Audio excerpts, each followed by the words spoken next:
Yes, the Gewürztraminer and curry is a great mix for those of you who like curry. I thought today I'd talk a little bit about a piece of legislation that's going to go through Parliament this year, which has profound implications for the wine industry, and that's a piece of legislation called the Alcohol Reform Bill. And I just want to place it in a little bit of context about New Zealand wine and where New Zealand wine will go to and why it is where it is today. And to do that properly, I've got to go back in history a little bit. And my father is 88 years of age. He grew up in South Canterbury. And I asked him a few years ago, I said, what was it like drinking alcohol in the late 1930s, the early 40s in New Zealand? And he said, I can remember being at a dance in Geraldine or Pleasant Point or somewhere in South Canterbury. He said it must be about 1939. And he said he came outside onto the step of the hall, and there were all these cars parked outside, and the boots on a number of the cars were lifted up because that's where the kegs were, in the back of the car. And all the men were drinking from the kegs and the boots, and all the women were inside. And he said it wasn't a particularly conducive environment towards interaction between males and females, because the men got absolutely plastered, then they went inside. And he said it wasn't very good for our drinking culture either. But I just contrast that with the media coverage we get at the moment. We see, and there's been some terrible instances in the past year or 18 months of young people hurting themselves, or even one dreadful instance, killing themselves from excessive consumption of alcohol.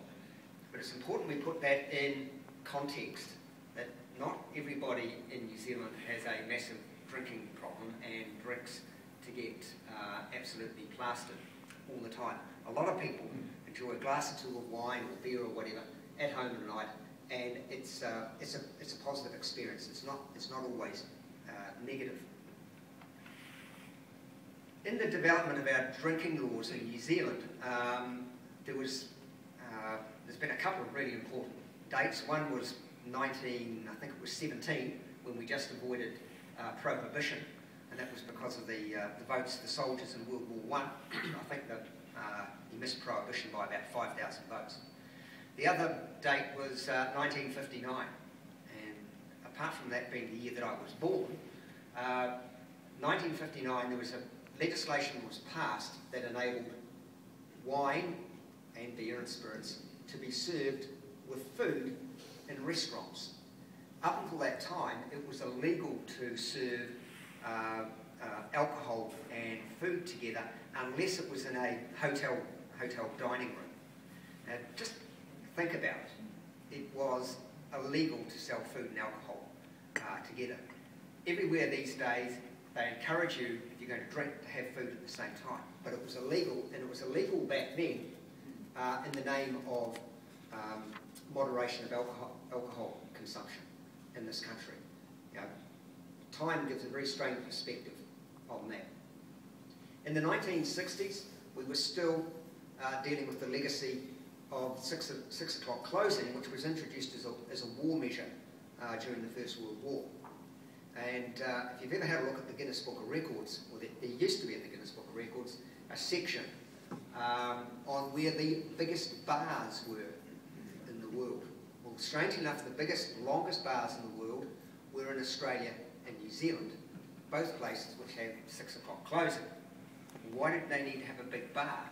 Well, they needed to serve the maximum quantity of beer in the shortest possible of time to the maximum number of people. So if you do that, you've got to have a really big bar so they can all get up to the bar, and you've got to have lots of bowsers, and you just pour it in vast quantities. And that was, it was a great tradition, and there was a huge debate in New Zealand about the evils of getting rid of 6 o'clock closing. Well, you had people urinating in front of the bar because if they left, they lost their position, and then the bar shut at 6 o'clock. So when we see media coverage about how bad things are today, it always needs to be put in perspective. The 1959 Sale of Liquor Act enabled wine and food to be sold together, and what that did for the New Zealand wine industry was required that people produce wine that went with food.